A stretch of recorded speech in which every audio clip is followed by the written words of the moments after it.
program studi yang menjadi favorit di UTA 45 Jakarta ini, yaitu universitas yang dimiliki program studi ini. Yuk kita lihat.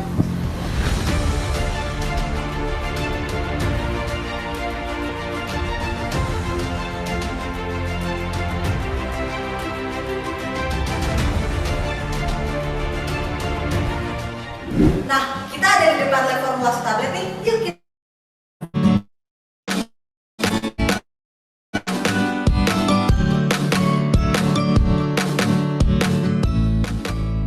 Di sini, kita dapat melakukan pembuatan tablet yang dimulai dari proses pembuatan granul hingga pembuatan tablet, serta evaluasi dari granul dan evaluasi dari tablet.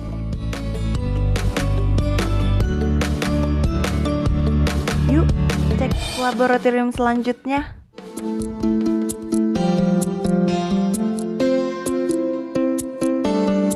Di laboratorium ini, kita bisa mempelajari berbagai macam bagian tanaman obat loh.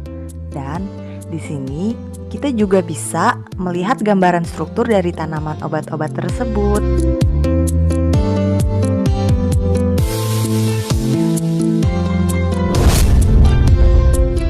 Lanjut yuk ke laboratorium selanjutnya, yaitu laboratorium steril. Nah, laboratorium steril terdiri dari 3 area, yaitu black area, gray area, and white area. Ini adalah black area, tempat sterilisasi alat dan bahan.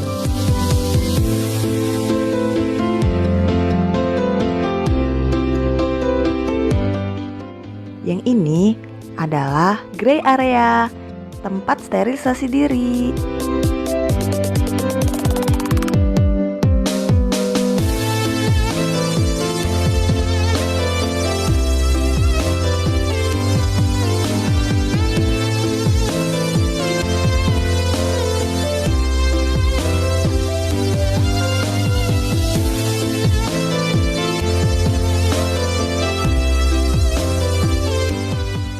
Kalau yang ini adalah white area, tempat kita melakukan pencampuran bahan dengan menggunakan alat laminar airflow. Selamat datang di Apotek Pendidikan. Di sini kita dapat melakukan simulasi konseling mengenai informasi pengobatan dan penggunaan obat-obatan.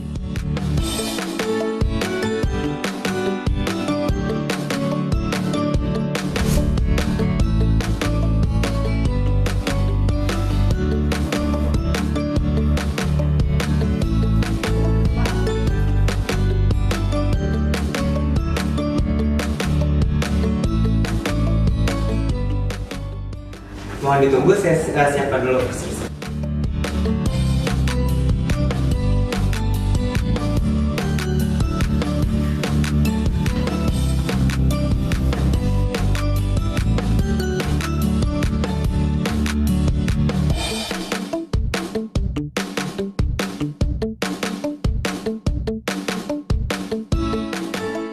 Mungkin itu aja. Terima kasih Bapak, semoga lekas sembuh.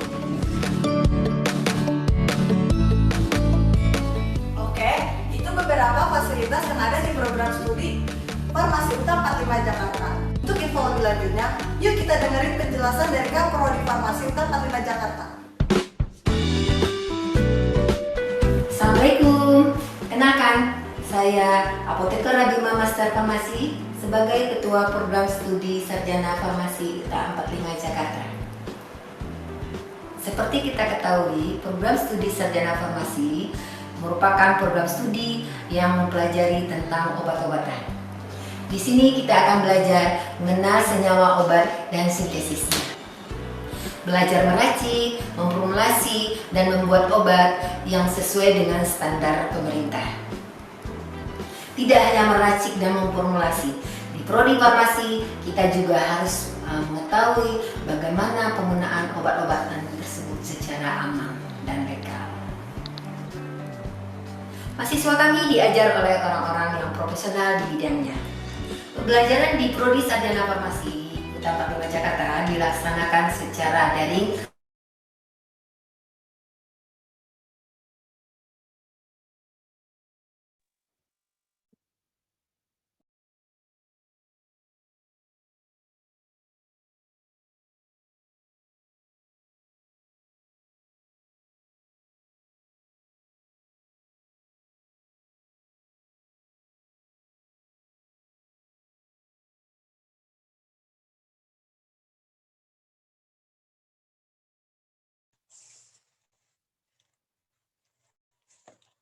Baik, Assalamualaikum warahmatullahi wabarakatuh. Selamat sore dan salam sejahtera untuk kita semua.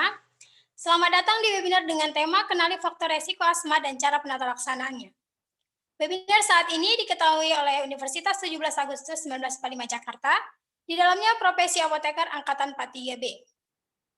Kami berterima kasih untuk semua pihak terkait telah mendukung kegiatan webinar yang diselenggarakan hari ini, Selasa 26 Januari 2021. Pada pihak Universitas 17 Agustus 1945 Jakarta, dan tentunya Profesi Apoteker Angkatan 43 Grup B. Juga untuk seluruh peserta yang telah hadir pada kesempatan hari ini. Untuk diketahui oleh semua hadirin bahwa webinar ini akan dibagi menjadi 2 sesi. Sesi pertama sesi pemaparan materi dan sesi kedua sesi tanya jawab. Dan sebelum kita mulai ke sesi 1, mari kita dengarkan kata sambutan dari Ketua Pelaksana. Kepada Saudari Yulisa Matulesi, waktu dan kesempatan saya persilahkan.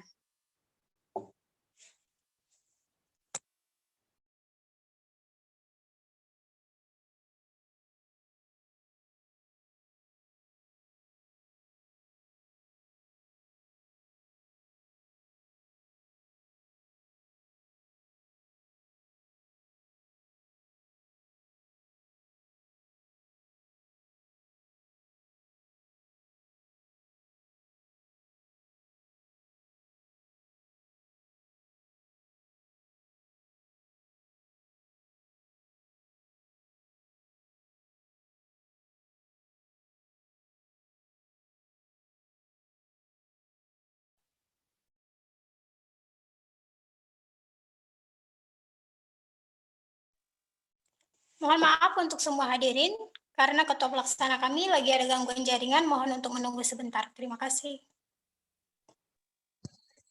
Terima kasih moderator atas waktu yang diberikan kepada saya. Assalamualaikum warahmatullahi wabarakatuh. Selamat sore dan salam sejahtera bagi kita semua. Yang terhormat Ibu Apoteker Yelvi Anwar, Magister Farmasi, selaku dosen pembimbing Universitas 17 Agustus 45 Jakarta.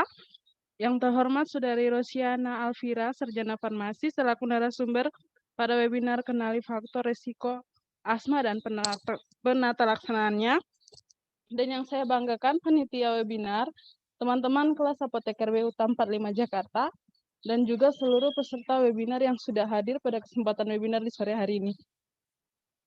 Saya Yulisa, selaku Ketua Panitia mengucapkan terima kasih dan selamat datang kepada seluruh peserta yang sudah berkenan hadir pada webinar sore hari ini, yang mana webinar pada sore hari ini membahas tentang kenali faktor risiko asma dan penata laksanaannya yang bertujuan untuk menambah wawasan pengetahuan tentang asma, mulai dari apa itu asma, penyebab asma, gejala, dan penata laksanaan penyakit asma. Webinar ini dapat berjalan dengan lancar berkat bantuan dari berbagai pihak, maka izinkan saya untuk mengucapkan terima kasih kepada Apoteker Yelvi Anwar, dosen pembimbing, para peserta webinar dari berbagai daerah, teman-teman, panitia, dan teman-teman kelas Apoteker B yang telah membantu menyukseskan webinar pada sore hari ini. Saya mengucapkan terima kasih dan selamat mengikuti webinar.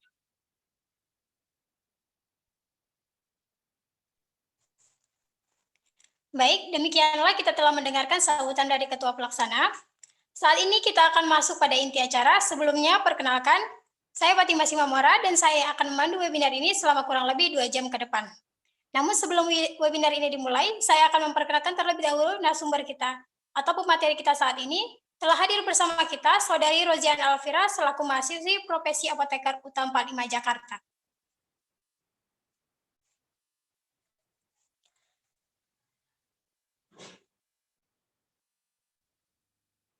Saat ini saya menyampaikan beberapa hal yang harus diperhatikan pada seluruh peserta. Untuk memperhatikan audio, dimatikan atau di-mute selama webinar berlangsung. Yang kedua, webinar ini akan diadakan 2 sesi, yaitu sesi pertama pemaparan materi dan sesi kedua tanya jawab. Yang ketiga, peserta dapat mengajukan pertanyaan lewat kolom komentar aplikasi Zoom. Jangan lupa menulis nama Anda, pertanyaan akan dipilih secara random atau acak, akan dijawab pada forum diskusi sesi kedua. Yang keempat, peserta diwajibkan mengisi absensi yang akan disebarkan lewat kolom komentar aplikasi Zoom. Yang kelima, Peserta wajib mengisi pre-test dan post-test webinar yang akan disebarkan melalui kolom komentar aplikasi Zoom. Itulah beberapa hal yang harus diperhatikan selama webinar berlangsung. Sebelum masuk dalam materi, saya akan membacakan CV dari saudari kita.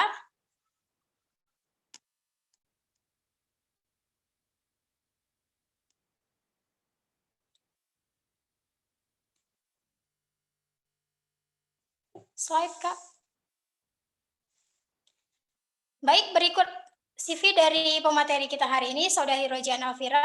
Riwayat pendidikan beliau, TK Johor Bahru, Malaysia tahun 2002 sampai 2003, SD nomor 1, SD Negeri 1, Poh Gading, Lombok Timur tahun 2003 sampai 2009, SMP Negeri 1, Pinggabaya, Lombok Timur tahun 2009 sampai 2011, SMA Negeri 1 Pinggabaya, Lombok Timur tahun 2011 sampai 2014. S1 Farmasi Universitas Muhammadiyah Malang tahun 2014, profesi apoteker Universitas 17 Agustus 1945 Jakarta.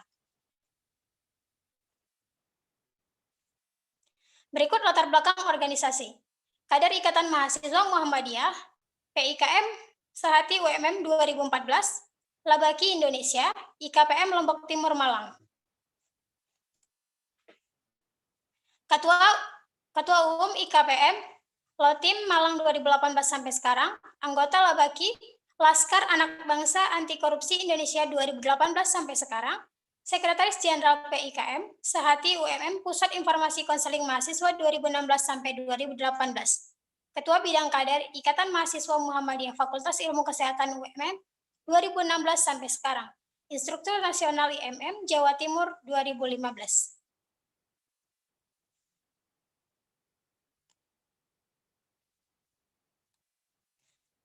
Demikian CV dari pemateri kita. Baik, sekarang kita masuk pada sesi pemaparan materi. Langsung saja waktu dan kesempatan kepada Saudari Rojiana Alvira dipersilahkan. Baik, sebelumnya saya ucapkan terima kasih dulu kepada moderator kita, Fatimah Simamora. Di sini saya selaku narasumber akan mempresentasikan atau memberikan sedikit pemahaman terkait dengan apa itu penyakit asma. Next, Kak.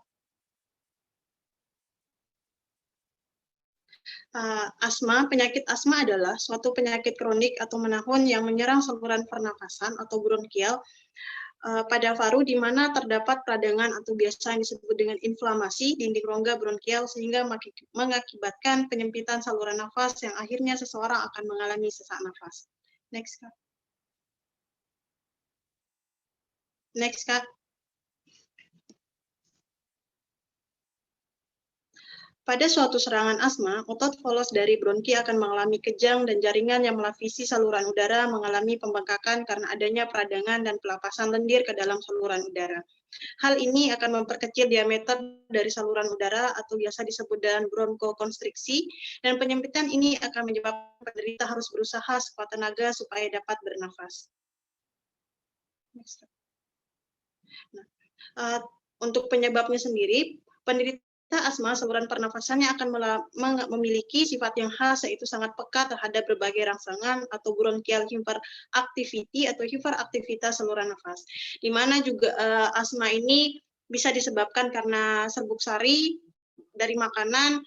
Makanan ini biasa karena alergi. Biasanya ada kan orang nih yang biasa tidak bisa makan sesuatu, dan alergi itu juga bisa akan memicu bisa terjadinya asma. Terus selanjutnya ada bau atau aroma menyengat, misalnya seperti parfum. Nah, orang-orang asma juga tidak bisa gitu, harus sangat menyengat, karena itu juga nanti akan menyerang terkait dengan paru-parunya dan olahraga. Nah, kalau olahraga ini biasa kan kebanyakan orang tidak ada pemanasan ringan sebelum olahraga, dan biasanya langsung mengalami pemanasan berat atau misalnya seperti fitness. Nah, biasanya tanpa ada pemanasan ringan, tanpa adanya olahraga ringan, orang-orang yang langsung melakukan olahraga berat itu juga akan bisa menyebabkan namanya asma karena terjadi penyempitan di saluran pernafasannya tadi. Next, Kak. Nah, selain dari makanan juga dari alergi olahraga, Asma juga bisa disebabkan karena udara dingin, karena biasanya juga alergi ya tidak terlepas dari namanya alergi ya, atau disebut dengan alergen, di mana alergen ini adalah pemicu terjadinya asma. Bisa disebabkan karena polusi atau udara, lingkungan, dan juga bisa disebabkan karena bulu-bulu hewan seperti bulu anjing, bulu kucing. Seperti itu. Next, Kak.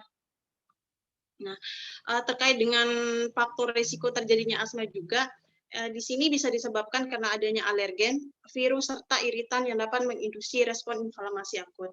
Di mana asma ini dapat terjadi melalui dua jalur, yaitu jalur imunologis dan saraf otonom. Nah, terkait dengan jalur imunologis didominasi oleh antibodi IgE, yang merupakan reaksi hipersensitivitas tipe 1 atau tipe alergi. Nah, terdiri dari fase cepat dan fase lambat. Reaksi alergi timbul pada orang dengan kecenderungan untuk membentuk sejumlah antibodi IgE abnormal dalam jumlah besar. Golongan ini biasa disebut dengan atopi. Next, Kak. Nah, menurut Gina, tahun 2018, faktor-faktor yang dapat mempengaruhi timbulnya asma dibagi menjadi dua. Ada namanya faktor penderita atau faktor yang berasal dari diri penderita itu sendiri, dan ada faktor lingkungan. Nah, faktor penderita biasanya dari genetik. Nah, kalau genetik ini bisa karena keturunan ya. Misalnya nih, ada keluarga ataupun orang tua mengidap, biasanya sih dari orang tua mengidap penyakit asma. Nah, itu bisa juga kemungkinan si anak nanti atau anaknya ini bisa menderita penyakit asma. Makanya waktu biasanya pertama kali seseorang itu mengidap asma, biasanya langsung ditanya, biasanya kan ada nih kalau teman-teman mungkin atau siapa yang ke dokter atau melakukan pemeriksaan ke rumah sakit atau pusat pelayanan kesehatan, ditanya, adakah riwayat keluarga yang mengalami penyakit yang sama? Nah, biasanya itu bisa dilihat apakah memang asma ini murni dari baru dialami sekarang atau memang ada dari faktor genetik atau keturunan dari orang tuanya. Makanya itu perlu sekali untuk diketahui apakah memang sih enggak plek misalnya, oh orang tua saya asma, berarti saya nanti bisa mengidap asma dong. Enggak seperti itu, tergantung nanti bagaimana dari daya tahan tubuh kita juga, karena enggak semua misalnya, oh orang tua saya asma, anaknya juga langsung terkena asma, nggak seperti itu. Tapi itu juga salah satu faktor penderita selain dari tadi keturunan tadi. Itu selanjutnya jenis kelamin. Nah, jenis kelamin ini menurut beberapa ya mungkin teman-teman atau adik-adik bisa mencari tahu ya jenis kelamin misalnya laki-laki perempuan. Nah, menurut saya baca jenis kelamin perempuan laki itu lebih banyak yang terserang penyakit asma. Kenapa? Biasa disebabkan karena mungkin merokok ya, dan pekerja berat. Kan kalau lelaki nih pekerjaannya lebih banyak mengangkat beban-beban yang lebih berat, dan merokok juga menjadi salah satu faktor dari asma. Terus terkait dengan diet obesitas. Nah, diet ini teman-teman misalnya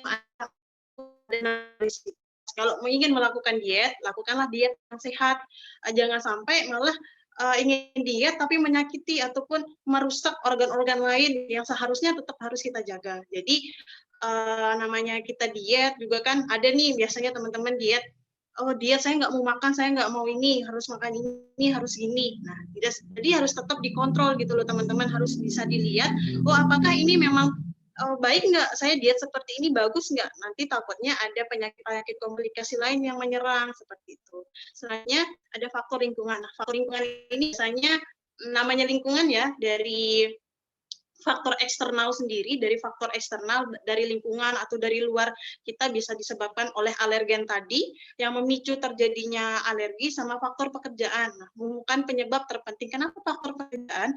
Karena juga yang seperti sudah saya jelaskan tadi, pekerjaan ini juga bisa menjadi entah nanti misalnya kerjaan yang berat ataupun pekerjaan-pekerjaan yang udah tahu nih, oh saya alergi sama debu.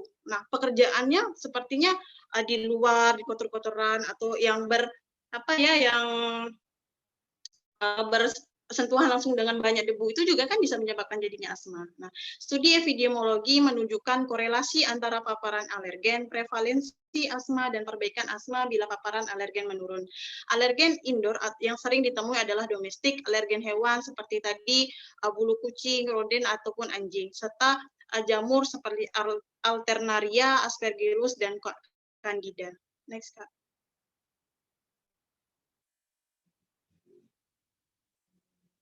Next, Kak. Tanda dan gejala asma, pasti ya kita ingin tahu, oh asma ini sebenarnya seperti apa sih? Kebanyakan orang langsung, oh dia ini asma, tahu bahwa kebanyakan kan kita lihat kalau seperti pengalaman saya ada teman, oh dia asmanya, oh dia capek bernafas, ternyata itu enggak asma tapi karena kelelahan kayak gitu. Nah jadi kita harus tahu tanda dan gejala asma yang khas ini seperti apa sih? Pertama, terkait dengan bunyi pernafasan. Nah biasanya pada penderita asma, pernapasan itu bisa berbunyi seperti wheezing atau mengi atau bengek seperti apa ya, kayak mungkin teman-teman bisa ini ya, ataupun kakak-kakak, adik-adik pernah mendengarkan orang asma ataupun di sekelilingnya ada yang menderita asma, itu pasti suaranya terasa suaranya itu seperti menggigit berat dan untuk bernafas pun berat. Nah, terutama saat mengeluarkan nafas. Tapi tidak semua penderita asma memiliki pernapasan yang berbunyi dan tidak semua orang yang napasnya terdengar wheezing adalah penderita asma. Nah, adanya sesak napas sebagai akibat penyempitan saluran bronki, terus selanjutnya terjadi dengan batuk berkepanjangan di waktu malam hari atau cuaca dingin, adanya keluhan penderita yang mengeluhkan dada sempit karena tadi ya terjadi penyempitan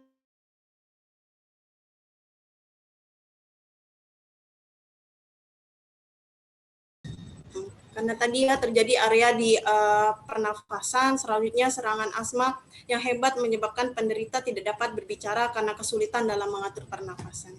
Next, Kak. Nah, selanjutnya kita juga perlu tahu saat serangan asma ini datang, bagaimana sih cara kita untuk menghindari? Pertama, kita harus tahu dulu pastinya kan, langkah yang tepat yang dapat dilakukan untuk menghindari. Pertama itu harus mengetahui dulu penyebab menjadi pemicu timbulnya asma ini seperti apa. Jadi harus tahu seperti yang tadi, kan ada penyebabnya nih, mulai dari alergi, terus mungkin dari alergen, ada dari debu. Nah, penderita asma ini harus tahu dulu, oh sebelum saya ini misalnya, saya tadi ngapain ya, saya habis makan apa ya, saya habis berkegiatan apa ya. Nah, pasti nggak mungkin dong sakit itu datang tiba-tiba tanpa ada gejala yang timbul seperti itu. Nah, setiap penderita umumnya memiliki ciri tersendiri terhadap hal-hal yang memicu serangan asma yang tadi. Jadi penderita ini harus mengetahui betul gitu loh. Oh ini loh asma, saya tadi ngapain ya? Jangan sampai saya nggak tahu tadi saya habis ngapain. Nah itu susah juga nanti untuk pengobatannya. Pasti juga dokter tadi akan menanyakan, oh keluarganya gimana? Jadi kita juga harus peka terhadap diri kita sendiri gitu. Harus terhadap kesehatan kita juga, itu sangat penting. Selanjutnya, setelah terjadi serangan asma, apabila penderita sudah merasa dapat bernafas lega, akan tetapi disarankan untuk meneruskan pengobatan sesuai dengan obat dan dosis yang diberikan oleh dokter. Kenapa? Karena memang perlu sekali ya, namanya kita sakit, namanya ada yang menyerang ataupun tubuh kita gitu loh. Jadi kita juga harus tahu, nggak asal-asalan beli obat, di apotek. Oh saya baru asma, terus obat apa ya? Nah kita juga untuk penyerangan pertama itu harus tahu gitu loh teman-teman, obat apa yang harus sesuai dan dosis yang tepat diberikan oleh dokter sebelum nanti kita memberikan ke apotek. Kalau sebelum kita melakukan suatu medikasi sendiri. Next, Kak.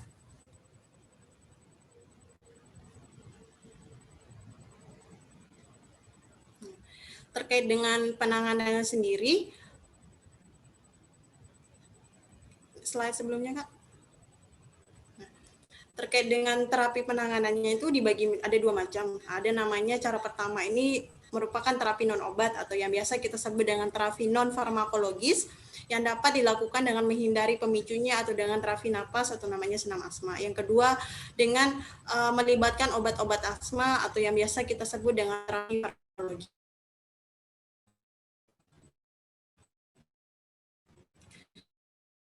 Terkait dengan obat-obat asma. Nah, obat-obat asma ini tentunya kita harus tahu ya, ada namanya terapi jangka panjang dan ada namanya terapi jangka pendek. Next, Kak. Nah, untuk terapi jangka panjang, untuk penggunaan jangka panjang yang berguna mengontrol gejala asma dan sebagai terapi untuk mencegah kekambuhan. Nah, obat jangka panjang ini memberikan pencegahan jangka panjang terhadap gejala asma, menekan, mengontrol, serta menyembuhkan inflamasi atau peradangan tadi ya, jika digunakan teratur namun tidak efektif untuk mengatasi serangan akut. Next, Kak. Nah, terkait dengan obat ya, mungkin beberapa obat terkait dengan obat jangka panjang. Pertama itu ada namanya kortikosteroid inhalasi yang merupakan obat paling efektif. Yang kedua yang biasa digunakan, yang kedua ada beta 2 agonis dengan aksi panjang. Yang ketiga ada metilsantin atau teofilin mengatasi gejala asma pada malam hari. Selanjutnya ada kromolin dan nedokromil sebagai antiinflamasi. Next, Kak. Nah, ini untuk terapi jangka pendek, untuk obat asma untuk pengobatan jangka pendek yang merupakan pengobatan cepat untuk mengatasi serangan asma akut. Nah, untuk jangka pendek bronkodilator seperti salbutamol, terbutalin, ini sangat umum sekali ya. Biasanya kalau orang-orang asma membeli di apotik, nggak pasti yang pertama itu dicari itu yaitu salbutamol, terus yang kedua ada terbutalin, ipratropium, kortikosteroid oral. Kenapa? Karena ini aman untuk pasien asma dan gejala lainnya. Next. Nah, ini untuk terapi jangka panjang dan pendeknya dapat digunakan obat-obat sistemik seperti prednisolon, prednison, serta metilprednisolon. Next, ya. Nah, tentunya ya dalam namanya obat atau apapun kita harus tahu dulu efek sampingnya. Kenapa? Biar kita nggak asal-asalan menggunakan obat. Oh, nanti biasanya saya baru tahu ini, saya udah dengar biasanya gitu kan, saya udah dengar obat asma ini biasanya diberikan ini, tapi kita nggak tahu efek sampingnya itu ada nggak. Jangan asal-asalan memberi, biasanya kan seperti itu, karena kita tidak tahu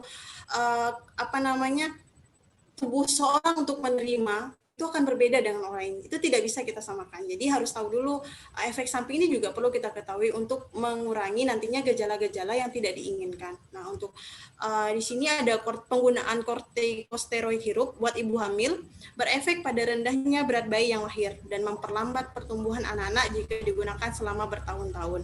Nah, untuk kortikosteroid inhalasi berefek samping lokal pada anak-anak seperti batuk, rasa, dan kekakuan lidah bila pemberian melalui nebulizer, meningkat menjadi osteoporosis pada wanita. Kortikosteroid oral dapat saja digunakan untuk jangka panjang, tetapi hanya boleh digunakan kalau obat lain telah gagal sebagai beresiko osteoporosis. Teofilin pada anak-anak menimbulkan hiperaktivitas dan gangguan pencernaan. Next, Kak.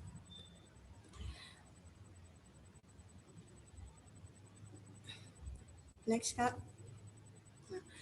Obat asma pada kehamilan, obat-obat jenis beta agonis adalah yang paling sering diberikan karena menurut hasil riset obat, beta agonis tidak meningkatkan risiko timbulnya kelainan kongenital dan kelainan lain. Seperti albuterol ataupun salbutamol adalah jenis beta agonis yang paling banyak digunakan dan yang paling sering ya. Pastinya apalagi apabila beta agonis tidak memberikan perbaikan pada terapi asma akut secara umum dan pada wanita hamil dapat disertakan pemberian bronkodilator seperti nebulizid, ipratropium.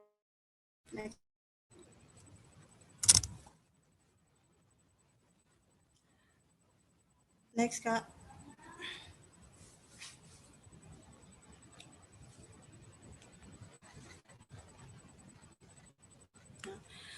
Selain dari terapi farmakologi tadi, pastinya ada namanya terapi non-farmakologi.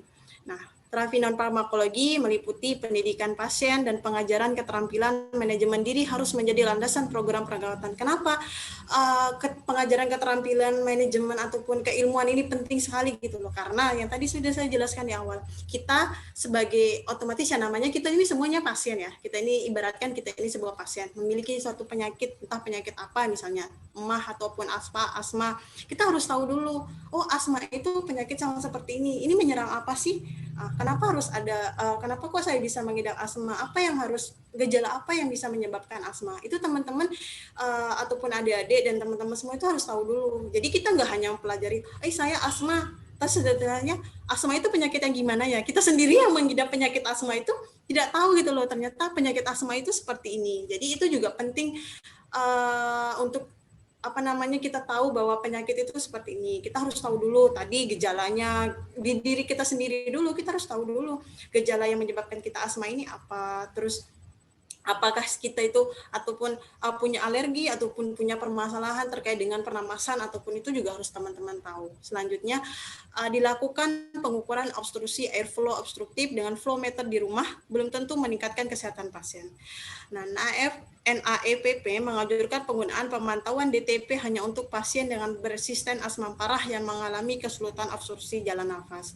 Selanjutnya, menghindari pemicu alergi yang diketahui dapat meningkatkan gejala seperti mengurangi penggunaan obat-obatan dan mengurangi BHR. Pemicu dari lingkungan yang tadi kayak misalnya kita alergi ataupun ada teman-teman tahu bahwa alergi jangan dideketin gitu. Harus dihindari pada pasien yang sensitif dan untuk perokok disarankan untuk berhenti merokok karena tadi namanya ya laki perokok kan juga ini ya yang diserangkan paru-parunya. Nah, makanya kenapa tadi saya bilang di awal untuk jenis kelamin laki-laki ini biasanya lebih banyak yang menderita penyakit asma dibandingkan dengan perempuan. Nah, selanjutnya, pasien dengan asma yang berat harus menerima oksigen tambahan terapi untuk mempertahankan oksigen arteri di atas 90%. Dehidrasi yang signifikan harus diperbagi, gravitasi spesifik urin dan memandu terapi pada anak-anak diantaranya adalah penilaian hidrasi yang sulit. Baik itu apa yang bisa saya sampaikan terkait dengan penyakit asma. Selanjutnya saya dikembalikan ke moderator. Baik, demikian penyampaian dari pemateri kita. Kepada Ibu Apoteker Yelvi Anwar, apabila ada yang ingin ditambahkan, kami persilahkan.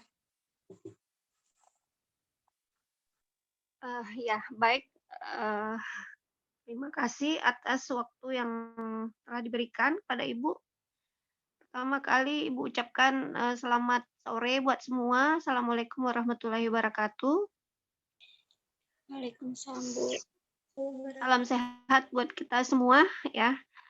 Pertama-tama Ibu ucapkan terima kasih kepada tim yang telah mempersiapkan penyelenggaraan webinar kita sore ini. Kemudian juga terima kasih kepada peserta yang telah berpartisipasi ikut serta untuk mengikuti acara webinar kali ini. Semoga apa yang telah disampaikan oleh pemateri ini bisa bermanfaat buat kita semua. Lalu jika ada yang ingin ditanyakan lebih lanjut, silakan didiskusikan, nanti kita bahas secara bersama-sama. Mungkin itu pembukaan dari Ibu. Silakan dilanjutkan sesi berikutnya. Terima kasih. Assalamualaikum warahmatullahi wabarakatuh. Waalaikumsalam warahmatullahi wabarakatuh. Terima kasih. Baik, saya lanjutkan. Selanjutnya kita masuk pada sesi kedua, di mana kita akan melaksanakan forum tanya-jawab. Kepada peserta yang ingin mengajukan pertanyaan, kami persilakan untuk mengajukan pertanyaannya di kolom komentar aplikasi Zoom. Jangan lupa menulis nama Anda. Dan kepada seluruh peserta, apabila ada yang ingin ditanyakan, kami persilahkan.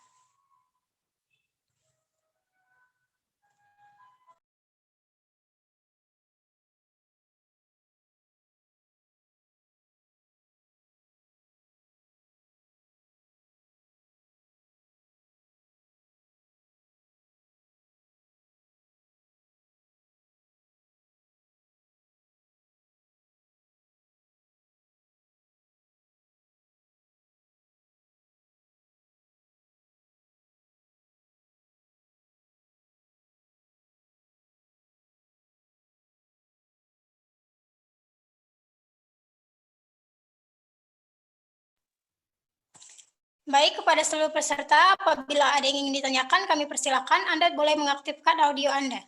Terima kasih.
Baik, sembari menunggu pertanyaan dari seluruh peserta, dapat kita simpulkan bahwa penyakit asma ini merupakan penyakit kronik yang menyerang saluran pernapasan pada paru, di mana terjadi peradangan pada dinding rongga bronkial sehingga mengakibatkan penyempitan saluran pernapasan, yang akhirnya seseorang mengalami sesak nafas.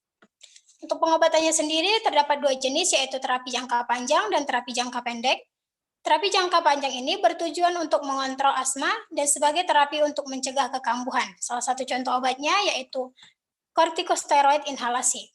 Sementara untuk terapi jangka pendeknya itu berfungsi untuk mengatasi serangan akut. Salah satu contoh obatnya yaitu salbutamol. Terima kasih.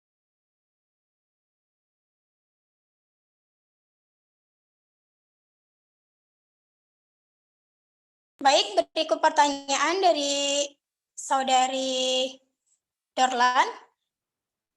Saya mau bertanya, apakah pemberian obat untuk anak dan dewasa itu sama?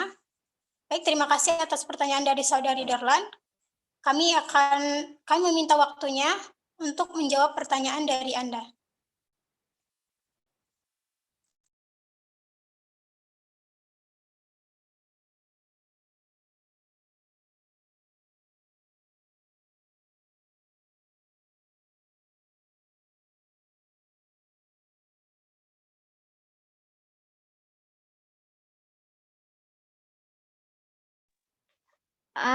Apakah Ibu bisa bertanya ya? Ya Bu, boleh Bu, dipersilakan Bu. Oke, ya. Terima kasih. Jadi satu saja mungkin pertanyaan Ibu. Apakah ada tanaman herbal yang bisa membantu terapi asma? Ya, itu saja. Terima kasih. Assalamualaikum warahmatullahi wabarakatuh. Waalaikumsalam warahmatullahi wabarakatuh.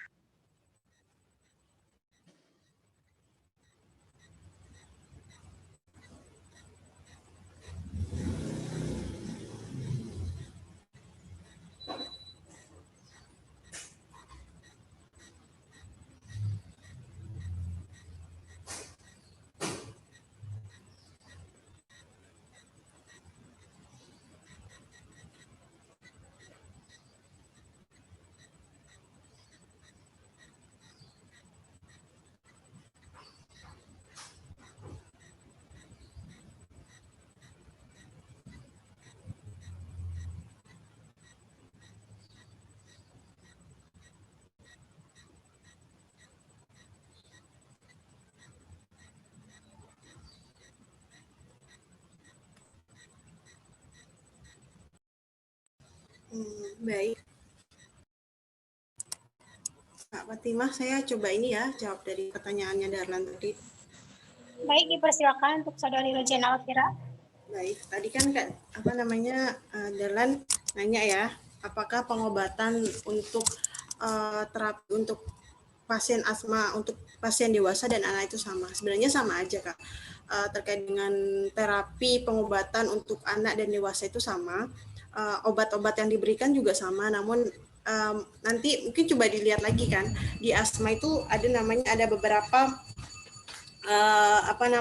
tahapan. Nah, jadi harus tahu dulu. Nah, pasien asmanya ini yang membedakan nanti di tahap pengobatannya mungkin ya di tahapan ada kan namanya ada step 1, step 2, step 3 sampai step 6. Nah, itu pengobatannya ada namanya pengobatan laba ataupun SABA. Nah, untuk terkait dengan terapi itu sama aja Kak, hanya mungkin nanti pembedaannya itu di penggunaan dosis terkait dengan dosis obat di terapi di anak dan dewasa. Sebenarnya sama aja kok Kak. Nggak ada yang membedakan terkait dengan obat yang digunakan untuk anak maupun dewasa. Itu Kak Fatimah. Gimana? Mungkin Kak Darlan ada yang mau di ini?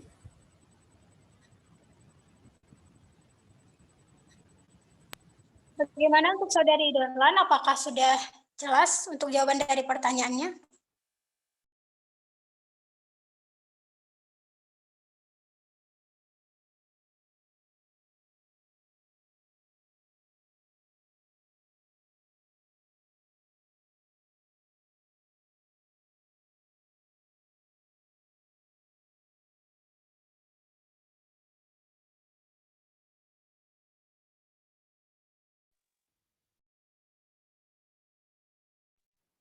Baik, terima kasih untuk Saudari Dorlan.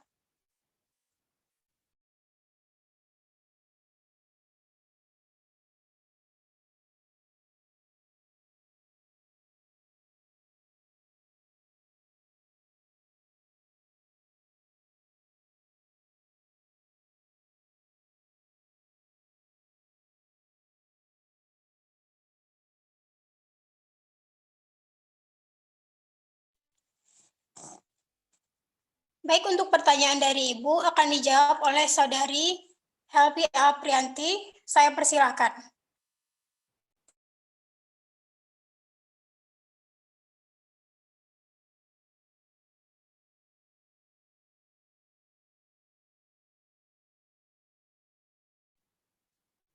Kepada Saudari Helpi, saya persilahkan.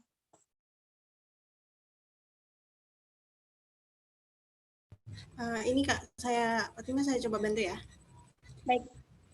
Dari beberapa mungkin dari jurnal yang saya baca terkait dengan apakah ada obat herbal untuk mengobati asma. Di sini ada setelah dilakukan uji in vitro dan in vivo pada hewan. Nah, uji yang dilakukan ini menunjukkan bahwa pada beberapa tanaman ini terdapat aktivitas anti asma yang dimana otomatis untuk mengobati gejala asma. Pertama ada putri malu, selanjutnya ada daun kelor.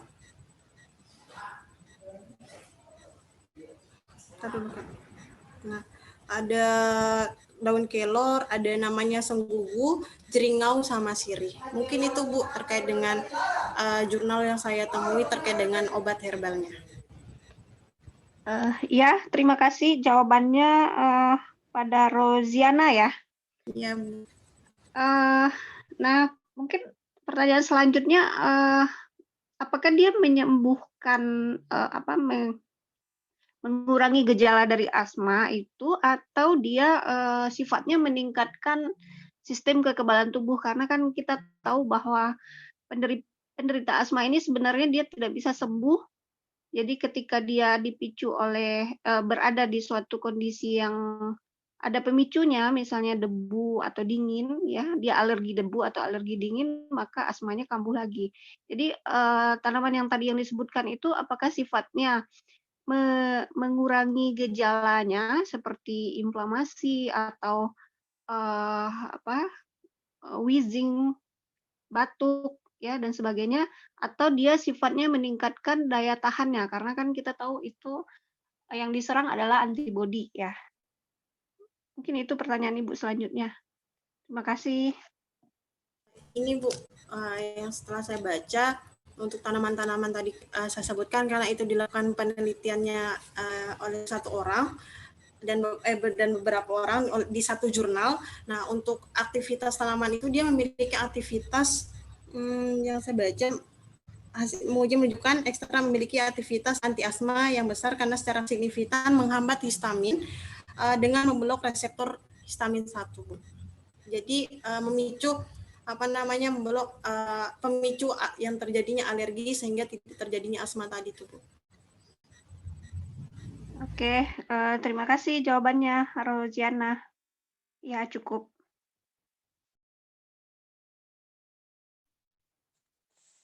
Baik, kepada seluruh peserta, kami membuka satu lagi pertanyaan.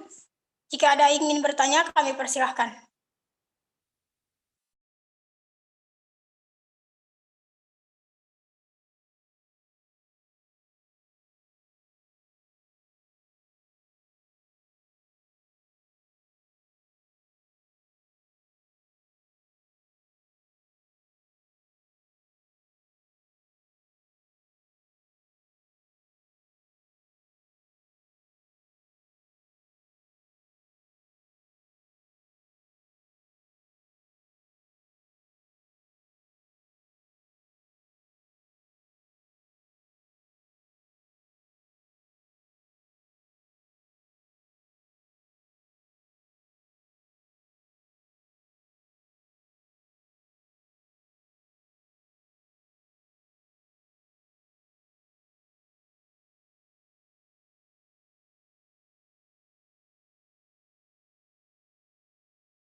Baik, mungkin tidak ada pertanyaan lagi.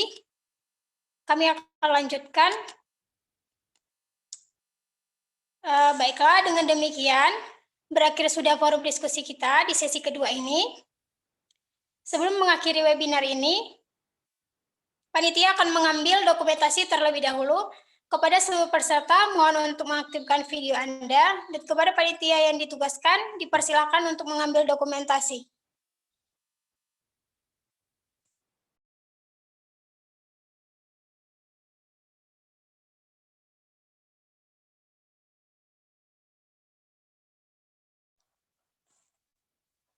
Baik, sebelum mengakhiri webinar saat ini, mohon maaf. Terima kasih untuk narasumber kita, Ruzian Alfira, yang sudah membagikan pengetahuan dan ilmu beliau kepada kita semua. Terima kasih untuk Ibu Apoteker Yalfi Anwar, Master Farmasi, yang telah hadir bersama kita. Terima kasih tentunya untuk semua peserta yang hadir pada saat ini. Semoga ilmu dan pengetahuan ini bermanfaat bagi kita semua. Dan juga berterima kasih untuk semua pihak yang sudah mendukung kelancaran webinar pada hari ini. Kami mohon maaf apabila ada kesalahan pada saat webinar berlangsung. Tetap jaga kesehatan untuk kita semua. Sekali lagi atas perhatiannya saya ucapkan terima kasih. Saya Fatimah Simamora, pamit undur diri. Sampai jumpa di lain kesempatan. Salam sejahtera. Wassalamualaikum warahmatullahi wabarakatuh. Selamat sore.